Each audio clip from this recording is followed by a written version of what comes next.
Hi friends, one India ಕನ್ನಡಗೆ ಸ್ವಾಗತ. ಸ್ನೇಹಿತರೆ, Donald Trump ಅಮೆರಿಕದ ಹೊಸ ಅಧ್ಯಕ್ಷರಾಗಿ ಆಡಳಿತವನ್ನು ವಹಿಸಿಕೊಳ್ಳಿಕ್ಕೆ ಕೆಲವೇ ದಿನಗಳು ಇದೆ. ಡೊನಾಲ್ಡ್ ಟ್ರಂಪ್ ಅವರ ಅಧಿಕಾರದ ಅವಧಿ ಯಾವ ರೀತಿಯಾಗಿ ಇರುತ್ತೆ, ಈ ಹಿಂದಿನ ಒಂದು ಆಡಳಿತವನ್ನು ಈ ಬಾರಿಯ ಆಡಳಿತಕ್ಕೆ ಹೋಲಿಸಿದ್ರೆ ಎಷ್ಟು ಬೆಟರ್ ಆಗಿರುತ್ತೆ, ಎಷ್ಟು ವರ್ಸ್ಟ್ ಆಗಿರುತ್ತೆ ಅನ್ನೋದರ ಕುರಿತು ಚರ್ಚೆಗಳು ನಡೀತಾ ಇದೆ. ಹಾಗೆ ಇಡೀ ವಿಶ್ವವೇ ಈ ಬಾರಿ ಡೊನಾಲ್ಡ್ ಟ್ರಂಪ್ ಅವರು ಅಮೆರಿಕದಲ್ಲಿ ಅಧ್ಯಕ್ಷರಾದರೆ ನಮ್ಮ ದೇಶಕ್ಕೆ ಎಷ್ಟು ಫೇವರ್ ಆಗಿರ್ತಾರೆ, ಯಾವ ನೀತಿಗಳನ್ನೆಲ್ಲ ತರ್ತಾರೆ ಅನ್ನೋದರ ಕುರಿತು ಕೂಡ ಆಲೋಚನೆಗಳು ನಡೀತಾ ಇದೆ. ಆದರೆ ಇದೇ ಸಂದರ್ಭದಲ್ಲಿ ಡೊನಾಲ್ಡ್ ಟ್ರಂಪ್ ಅವರು ಹಂಚಿಕೊಂಡಂತಹ ಒಂದು ವಿಡಿಯೋ ಬಹಳ ಸದ್ದು ಮಾಡ್ತಾ ಇದೆ.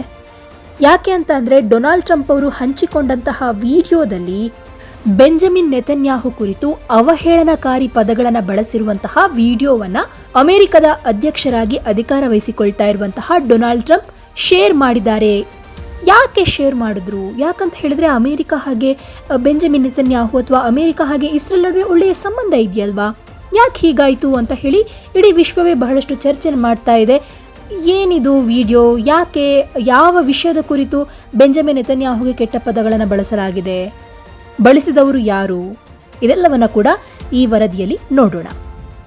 ಏನು ಅಂತ ಅಂದರೆ, ಡೊನಾಲ್ಡ್ ಟ್ರಂಪ್ ಅವರು ಏನು ವಿಡಿಯೋವನ್ನು ಹಂಚ್ಕೊಂಡಿದ್ದಾರಲ್ವಾ, ಬೆಂಜಮಿನ್ ನೆತನ್ಯಾಹುಗೆ ಅವಹೇಳನಕಾರಿಯಾಗಿ ಬಳಸಿದಂತಹ ಪದದ ಒಂದು ವಿಡಿಯೋವನ್ನು, ಇದರ ಕುರಿತು ಭಾರತದ ಮಾಧ್ಯಮಗಳಾಗಿರಬಹುದು ಹಾಗೆ ಇಂಟರ್ನ್ಯಾಷನಲ್ ಮೀಡಿಯಾಗಳು ಕೂಡ ಬಹಳಷ್ಟು ವರದಿಗಳನ್ನು ಮಾಡಿದ್ದಾರೆ. ನೀವೀಗ ಸ್ಕ್ರೀನ್ ಮೇಲೆ ನೋಡಬಹುದು. ದ ಇಂಡಿಯನ್ ಎಕ್ಸ್ಪ್ರೆಸ್ ಅಂತ ಹೇಳುವಂತಹ ಒಂದು ಸುದ್ದಿ ಸಂಸ್ಥೆ ಒಂದು ವರದಿಯನ್ನು ಪ್ರಕಟ ಮಾಡಿದೆ. ಇದರಲ್ಲಿ ಏನು ಹೆಡ್ಡಿಂಗ್ ಅನ್ನು ಕೊಟ್ಟಿದ್ದಾರೆ ಅಂತಂದರೆ, Trump reposts video calling Netanyahu deep dark son of a ಅನ್ನುವಂತಹ ಒಂದು ಪದವನ್ನು ಬಳಸಿದ್ದಾರೆ ಅಂತ ವರದಿಯನ್ನು ಮಾಡಿದೆ. ಅಂದರೆ ಹೇಗಾಯಿತು ಅಂತ ಅಂದರೆ, ಒಂದು ದೇಶದ ಪ್ರಧಾನಿಯ ಕುರಿತು ಒಬ್ಬ ಬಾಯಿಗೆ ಬಂದಂತೆ ಮಾತನಾಡ್ತಾ ಇದ್ದಾನೆ, ಅದನ್ನು ಆ ದೇಶದೊಟ್ಟಿಗೆ ಉತ್ತಮ ಸಂಬಂಧ ಹೊಂದಿರುವಂತಹ ಮತ್ತೊಂದು ದೇಶ ತನ್ನ ಸೋಷಿಯಲ್ ಮೀಡಿಯಾದಲ್ಲಿ ಹಂಚಿಕೊಳ್ಳುತ್ತೆ ಅಂತ ಅಂದರೆ ಇದು ಯಾವ ರೀತಿಯ ಮನಸ್ಥಿತಿ ಅಂತ ಹೇಳಿ ತುಂಬ ಜನರು ಮಾತನಾಡ್ತಾ ಇದ್ದಾರೆ. ಇನ್ನು ದ ಗಾರ್ಡಿಯನ್ ಅನ್ನುವಂತಹ ಒಂದು ಸುದ್ದಿ ಸಂಸ್ಥೆ ಕೂಡ ಒಂದು ವರದಿಯನ್ನು ಮಾಡಿದೆ. ಏನಂತ ಹೇಳಿದ್ರೆ, Trump shares inflammatory video with crude reference to Netanyahu ಅನ್ನುವಂತಹ ಹೆಡ್ಲೈನ್ ಅನ್ನು ಕೊಟ್ಟು ವರದಿಯನ್ನು ಪ್ರಕಟಿಸಿದೆ. ಆದರೆ ಇಡೀ ಪ್ರಪಂಚ ಶಾಕ್ ಆಗಿರೋದು ಯಾಕೆ ಗೊತ್ತಾ? ಭಾರತ ಸೇರಿ, ನಾವು ಕೂಡ ಸೇರಿ. ಏನು ಅಂತ ಅಂದರೆ, ಅಮೇರಿಕದ ಅಧ್ಯಕ್ಷರಾಗಲಿಕ್ಕೆ ಏನೋ ಅಧಿಕಾರ ವಹಿಸಿಕೊಳ್ಳಲಿಕ್ಕೆ ರೆಡಿಯಾಗಿರುವಂತಹ ಡೊನಾಲ್ಡ್ ಟ್ರಂಪ್ ಪ್ರೋ ಇಸ್ರೇಲ್, ಅಂದರೆ ಇಸ್ರೇಲ್ನ ಪರವಾಗಿಯೇ ಅವರು ಇದ್ದಾರೆ. ಇಸ್ರೇಲ್ನ ಪರವಾಗಿ ಅನೇಕ ಹೇಳಿಕೆಗಳನ್ನು ಕೂಡ ಕೊಡ್ತಾರೆ. ಇಸ್ರೇಲ್ಗೆ ಏನಂತ ಹೇಳಿದ್ರೆ ಫೇವರ್ ಆಗಿರುವ ಕೆಲಸಗಳನ್ನು ಕೂಡ ಮಾಡ್ತಾರೆ. ಆದರೆ ಈ ರೀತಿಯ ವಿಡಿಯೋವನ್ನು ಹಂಚಿಕೊಂಡಿದ್ದಾರೆ ಅಂತ. ಆದರೆ ನೀವು ಯೋಚನೆ ಮಾಡಬೇಕು, ಇದೆಲ್ಲವೂ ಕೂಡ ನಡೆದಿದ್ದು ಎಲೆಕ್ಷನ್ಗಿಂತ ಮುಂಚೆ, ಡೊನಾಲ್ಡ್ ಟ್ರಂಪ್ ಅವರು ಅಧ್ಯಕ್ಷರಾಗುವ ಮುಂಚೆ ನಡೆದಂತಹ ಘಟನೆ. ಯಾವಾಗಲೂ ಕೂಡ ಒಬ್ಬ ನಾಯಕ ಎಲೆಕ್ಷನ್ ಮುಂಚೆ ಯಾವ ರೀತಿಯಾಗಿರ್ತಾನಲ್ಲ, ಹಾಗೆ ಎಲೆಕ್ಷನ್ನ ನಂತರ ಇರೋದು ತುಂಬ ಕಷ್ಟ. ಅಂದರೆ ಆ ರೀತಿಯಾದ ಮನಸ್ಥಿತಿಯನ್ನು ಹೊಂದಿರಲಿಕ್ಕೆ ಸಾಧ್ಯ ಇರಲ್ಲ ಅಂತ. ಅಂದರೆ ಎಲೆಕ್ಷನ್ ಮುಂಚೆ ಹೇಗಿರ್ತಾರೋ, ಯಾವ ಮನಸ್ಥಿತಿಯನ್ನು ಹೊಂದಿರ್ತಾರೋ, ಯಾವೆಲ್ಲ ಐಡಿಯಾಗಳನ್ನ ಇಟ್ಕೊಂಡಿರ್ತಾರೋ, ಎಲೆಕ್ಷನ್ನ ನಂತರದಲ್ಲಿ ಅವರು ಅದೇ ರೀತಿಯಾಗಿ ಇರ್ತಾರಂತ ಹೇಳಕ್ಕೆ ಸಾಧ್ಯ ಇಲ್ಲ. ಇನ್ನೊಂದು ವಿಷಯ ಏನು ಅಂತ ಅಂದರೆ, ಬೆಂಜಮಿನ್ ನೆತನ್ಯಾಹು ಈಗ ಡೊನಾಲ್ಡ್ ಟ್ರಂಪ್ಗೆ ದೊಡ್ಡ ತಲೆನೋವಾಗಿ ಪರಿಣಮಿಸಿದ್ದಾರೆ. ಇನ್ನು ಡೊನಾಲ್ಡ್ ಟ್ರಂಪ್ ಅವರು ಈ ವಿಡಿಯೋವನ್ನು ಹಂಚಿಕೊಂಡು ಇಡೀ ಪ್ರಪಂಚಕ್ಕೆ ಯಾವ ಸಂದೇಶವನ್ನು ಕೊಡಲಿಕ್ಕೆ ಹೊರಟಿದ್ದಾರೆ ಅನ್ನೋದನ್ನು ಕೂಡ ನೋಡಬೇಕಾಗತ್ತೆ. ಡೊನಾಲ್ಡ್ ಟ್ರಂಪ್ ಅವ್ರದ್ದೇ ಆದ ಒಂದು ಸೋಷಿಯಲ್ ಪ್ಲಾಟ್ಫಾರ್ಮ್ ಇದೆ, ಟ್ರುತ್ ಸೋಷಿಯಲ್ ಅಂತ ಹೇಳಿ. ಇದರಲ್ಲಿ ಅವರು ಒಂದು ವಿಡಿಯೋವನ್ನು ಹಂಚ್ಕೊಂಡಿದ್ದಾರೆ. ಯಾರ ಬಗ್ಗೆ ಅಂತ ಅಂದರೆ ಯಾರು ಮಾತನಾಡಿರುವಂತಹ ವಿಡಿಯೋ ಅಂತ ಅಂದರೆ, ಜೆಫ್ರಿ ಡಿ ಸ್ಯಾಶ್ ಅಂತ ಹೇಳುವಂತಹ ಒಬ್ಬ ಎಕನಾಮಿಸ್ಟ್ ಮಾತನಾಡಿರುವಂತಹ ವಿಡಿಯೋವನ್ನು ಅವರು ಹಂಚ್ಕೊಂಡಿದ್ದಾರೆ. ಇವರು ಅಮೆರಿಕದಲ್ಲಿ ಒಬ್ಬ ಫೇಮಸ್ ಎಕನಾಮಿಸ್ಟ್ ಅಂತಲೇ ಹೇಳಬಹುದು. ಇವರು ಎಕನಾಮಿಕ್ಸ್ ಕುರಿತು ಅನೇಕ ಪುಸ್ತಕಗಳನ್ನು ಕೂಡ ಬರೆದಿದ್ದಾರೆ. ಇವರು ಇತ್ತೀಚೆಗೆ ಕೇಂಬ್ರಿಡ್ಜ್ ಯೂನಿವರ್ಸಿಟಿಗೆ ಹೋಗಿದ್ರು. ಆ ಸಂದರ್ಭದಲ್ಲಿ ಒಂದು Q&A ಕ್ವಶನ್ ಆನ್ಸರ್ ಸೆಷನ್ಸ್ ನಡೀತು. ಆ ಸಂದರ್ಭದಲ್ಲಿ ಏನಾಯಿತು ಅಂತ ಅಂದರೆ, ಇನ್ನು ಜೆಫ್ರಿ ಅವರ ವಿಡಿಯೋವನ್ನು ಶೇರ್ ಮಾಡ್ಕೊಂಡಿರುವಂತಹ ಡೊನಾಲ್ಡ್ ಟ್ರಂಪ್ ಅವರು ಮಾತನಾಡಿದ ಫುಲ್ ವಿಡಿಯೋವನ್ನು ಶೇರ್ ಮಾಡಿಲ್ಲ, ಒಂದು ಭಾಗವನ್ನು ಶೇರ್ ಮಾಡಿದ್ದಾರೆ. ಇದರಲ್ಲಿ ಏನು ಅಂತ ಅಂದರೆ, ಒಂದು ಸಾರಾಂಶ ಏನು ಅಂದರೆ, ಅಮೇರಿಕವನ್ನು ಇಸ್ರೇಲ್ ತುಂಬ ಸಲ ಬೇವಕೂಫ್ ಅಂದರೆ ಮೂರ್ಖರನ್ನಾಗಿ ಮಾಡಿದೆ. ಹಾಗೆ ಇಸ್ರೇಲ್ಗೆ ಯುದ್ಧ ಅನ್ನುವಂಥದ್ದು ತುಂಬ ಇಂಪಾರ್ಟೆಂಟ್, ಯಾವಾಗಲೂ ಅದನ್ನು ಬಯಸುತ್ತೆ. ಕೆಲವೊಂದು ಯುದ್ಧದಲ್ಲಿ ಅಮೇರಿಕವನ್ನು ಬೇಕಂತಲೇ ಎಳೆದು ತಂದು ಉಜ್ಜಾಡಿದೆ ಅಂತ ಹೇಳಿ ಈ ಜೆಫ್ರಿ ಹೇಳಿದ್ದಾರೆ. ಈ ವಿಡಿಯೋವನ್ನು ನೀವು ನೋಡಿದ್ರೆ ಇದರಲ್ಲಿ ಜೆಫ್ರಿ ತುಂಬ ಕೆಟ್ಟ ಕೆಟ್ಟ ಶಬ್ದಗಳನ್ನು ಬಳಸಿದ್ದಾರೆ, ಅದನ್ನು ಬೀಪ್ ಮಾಡಿದ್ದಾರೆ.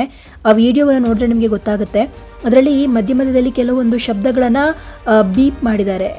ಯಾಕಂತ ಹೇಳಿದ್ರೆ ಕೆಟ್ಟ ಶಬ್ದ ಅದನ್ನು ಸೋಷಿಯಲ್ ಮೀಡಿಯಾದಲ್ಲಿ ಬಳಸಲಿಕ್ಕಿಲ್ಲ, ಅಂಥ ಶಬ್ದಗಳನ್ನು ಬಳಸಿದ್ದಾರೆ. ಒಬ್ಬ ಅಮೇರಿಕದ ಫೇಮಸ್ ಎಕನಾಮಿಸ್ಟ್ ಇಂತಹ ಮಾತನ್ನು ಬೆಂಜಮಿನ್ ನೆತನ್ಯಾಹುಗೆ ಹೇಳ್ತಾರೆ. ಇನ್ನು ಈ ಬೆಂಜಮಿನ್ ನೆತನ್ಯಾಹುಗೆ ಈ ರೀತಿಯ ಮಾತುಗಳನ್ನು ಹೇಳಿರೋದನ್ನು ಡೊನಾಲ್ಡ್ ಟ್ರಂಪ್ ಅವರು ಶೇರ್ ಮಾಡ್ತಾರೆ ಅಂತ ಅಂದರೆ ಇದೇನೋ ಒಂದು ರೀತಿಯಲ್ಲಿ ಸರಿ ಇಲ್ಲ ಅಂತ ಅನಿಸೋದಂತೂ ಸತ್ಯ. ಇನ್ನು ಜೆಫ್ರಿ ಅವರು ಮುಂದುವರೆದು ಮಾತನಾಡುವಾಗ ಹೇಳ್ತಾರೆ, 1995ರಿಂದ ಬೆಂಜಮಿನ್ ನೆತನ್ಯಾಹು ತಲೆಯಲ್ಲಿ ಒಂದು ದೊಡ್ಡ ಹುಳ ಹೊಕ್ಕಿದೆ. ಏನು ಅಂತ ಅಂದರೆ ಹಮಾಸ್ ಹಾಗೆ ಹಿಜ್ಬುಲ್ಲಾಗಳನ್ನು ಸೋಲಿಸಬೇಕು ಅಂತ ಆದರೆ, ಹಾಗೆ ಸಿರಿಯಾ, ಇರಾನ್ ಈ ದೇಶಗಳಲ್ಲೆಲ್ಲ ಒಂದು ರೀತಿಯಲ್ಲಿ ಗೊಂದಲವನ್ನು ಉಂಟು ಮಾಡಬೇಕು, ಸಮಸ್ಯೆಗಳನ್ನು ಉಂಟು ಮಾಡಬೇಕು, ಆಗ ಹಿಜ್ಬುಲ್ಲಾ ಹಾಗೆ ಹಮಾಸನ್ನು ಸೋಲಿಸಬಹುದು ಅನ್ನುವಂತಹ ಒಂದು ಆಲೋಚನೆಯಲ್ಲಿ ಇದ್ದಾರೆ. ಜೊತೆಗೆ ಬೆಂಜಮಿನ್ ನೆತನ್ಯಾಹುಗೆ ಯುದ್ಧವನ್ನು ಮಾಡಬೇಕು, ಯುದ್ಧದ ಹಪಹಪಿ ಅವರಲ್ಲಿ ಜಾಸ್ತಿ ಇದೆ, ಯುದ್ಧವನ್ನು ಮಾಡಿ ನಾವೇನೋ ಸಾಧಿಸ್ತೀವಿ ಅನ್ನುವಂತಹ ಆಲೋಚನೆಯಲ್ಲಿ ಇದ್ದಾರೆ. ಯುದ್ಧವನ್ನು ಮಾಡಿದ್ರೆ ಮಾತ್ರ ಗೆಲುವು ಅನ್ನುವಂತಹ ಒಂದು ಯೋಚನೆ ಬೆಂಜಮಿನ್ ನೆತನ್ಯಾಹುಗೆ ಬಂದಿದೆ.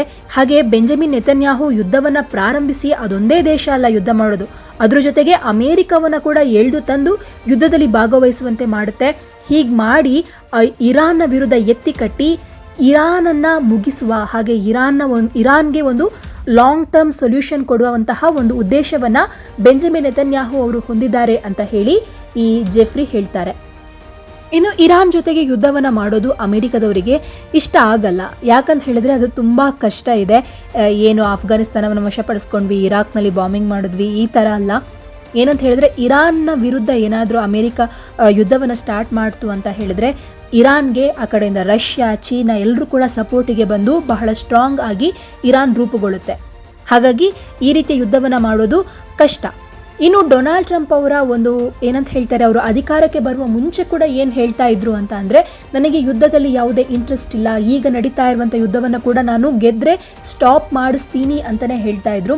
ಹಾಗಾಗಿ ಅವರು ಯಾವುದೇ ರೀತಿಯ ಯುದ್ಧದಲ್ಲಿ ಸಿಲುಕಿಕೊಳ್ಳಿಕ್ಕೆ ಯಾವ ದೇಶ ಕೂಡ ಎಳೆದು ತಂದರೂ ಕೂಡ ಯುದ್ಧದಲ್ಲಿ ಸಿಲುಕಿಕೊಳ್ಳಿಕ್ಕೆ ಇಷ್ಟಪಡಲ್ಲ ಅನ್ನುವಂತಹ ಒಂದು ನಂಬಿಕೆ ಬೇರೆ ದೇಶಗಳಿಗೆ ಕೂಡ ಏನಂತ ಹೇಳಿದ್ರೆ ಅವರು ಎಲೆಕ್ಷನ್ನ ಮುಂಚೆ ಏನು ಹೇಳಿದ್ರಲ್ವಾ ಆ ಮಾತಿನಿಂದ ನಂಬಿಕೆ ಬರ್ತಾ ಇದೆ.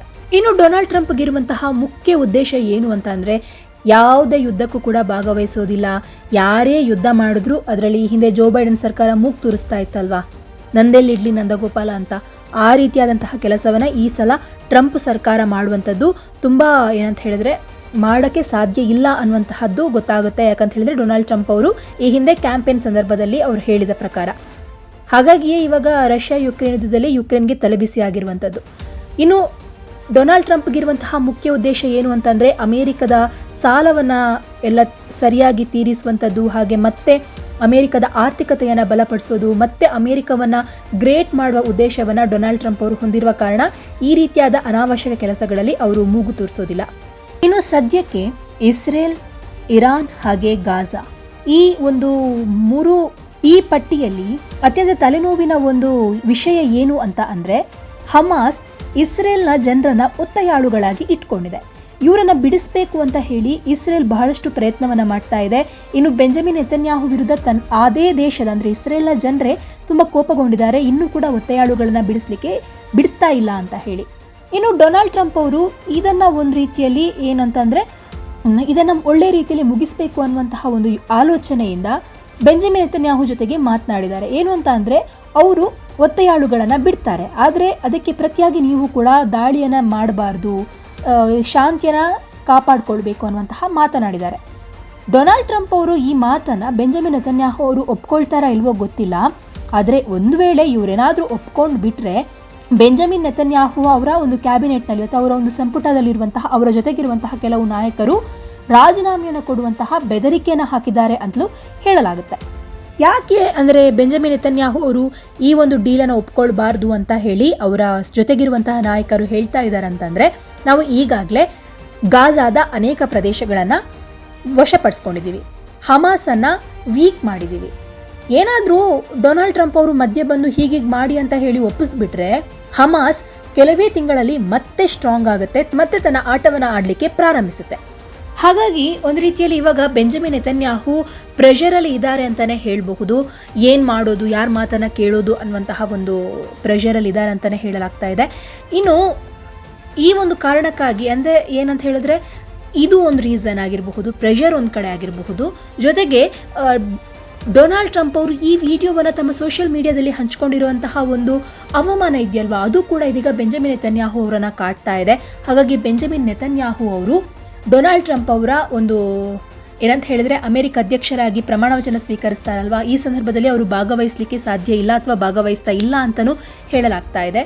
ಏನು ಬೆಂಜಮಿನ್ ನೆತನ್ಯಾಹು ಅವರು ಈ ಒಂದು ಘಟನೆಯನ್ನು ತುಂಬ ಪರ್ಸ್ನಲ್ ಆಗಿ ತೆಗೆದುಕೊಳ್ಳುವಂತಹ ಒಂದು ಸಾಧ್ಯತೆ ಕೂಡ ಇದೆ. ಹಾಗೆ ಬಹಳ ಸಮಯ ತನಕ ನೆನಪಲ್ಲಿ ಇಟ್ಕೊಳ್ತಾರೆ ಅಂತಲೂ ಹೇಳಲಾಗ್ತಾ ಇದೆ. ಇನ್ನು ಡೊನಾಲ್ಡ್ ಟ್ರಂಪ್ ಅವರು ಈ ಒಂದು ವಿಡಿಯೋವನ್ನು ಶೇರ್ ಮಾಡೋದ್ರ ಮೂಲಕ ಏನನ್ನ ಹೇಳಿದ್ದಾರೆ ಅಥವಾ ಯಾವ ಒಂದು ಸಂದೇಶವನ್ನು ಕೊಟ್ಟಿದ್ದಾರೆ ಅಂತಂದರೆ, ಡೊನಾಲ್ಡ್ ಟ್ರಂಪ್ ತುಂಬ ಸ್ಟ್ರಾಂಗ್ ಆಗಿದ್ದಾರೆ, ಯಾರ ಮಾತನ್ನು ಕೂಡ ಕೇಳಲ್ಲ, ಅಮೇರಿಕಕ್ಕೆ ಏನು ಒಳ್ಳೆಯದಾಗುತ್ತೋ ಅದರ ಪ್ರಕಾರ ಮಾತ್ರ ನಡೆದುಕೊಳ್ತೀವಿ, ನಮಗೆ ಏನು ಲಾಭ ಆಗುತ್ತೋ, ನಮಗೆ ಯಾವ ರೀತಿಯಲ್ಲಿ ಒಳ್ಳೆಯದಾಗುತ್ತೋ ಅಷ್ಟನ್ನೇ ನಾವು ಮಾಡ್ತೀವಿ ಅನ್ನೋದನ್ನು ಡೊನಾಲ್ಡ್ ಟ್ರಂಪ್ ಅವರು ಮತ್ತೆ ತೋರಿಸಿಕೊಟ್ಟಂತಾಗಿದೆ. ಹಾಗಾಗಿ ಡೊನಾಲ್ಡ್ ಟ್ರಂಪ್ ಅವರು ಏನು ಹೇಳ್ತಾರೆ, ಅಮೇರಿಕ ಯಾರ ಬಾಲವನ್ನು ಕೂಡ ಹಿಡಿಯಲ್ಲ, ತಮ್ಮ ಕೆಲಸ ಎಷ್ಟಾಗಬೇಕೋ ಅಷ್ಟಕ್ಕೆ ಮಾತ್ರ ಅವರ ಹಿಂದೆ ಹೋಗ್ತಾರೆ, ಅವರ ಕಾಲನ್ನು ಹಿಡಿತಾರೆ ಅನ್ನೋದು ಮತ್ತೊಮ್ಮೆ ಸತ್ಯ ಆಗಿದೆ. ಭಾರತ ಕೂಡ ಈ ವಿಚಾರದಲ್ಲಿ ತುಂಬ ಎಚ್ಚರದಿಂದ ಇರಬೇಕು. ಯಾಕಂತ ಹೇಳಿದರೆ ಅಮೇರಿಕವನ್ನು ಎಷ್ಟು ನಂಬಬೇಕು ಅಷ್ಟೇ ನಂಬಬೇಕು, ಎಷ್ಟು ನಂಬಬಾರ್ದೋ ಅಥವಾ ಯಾವ ವಿಷಯದಲ್ಲಿ ನಂಬಬಾರ್ದೋ ಆ ವಿಷಯದಲ್ಲಿ ನಂಬಲಿಕ್ಕೆ ಹೋಗಬಾರ್ದು. ಧನ್ಯವಾದ.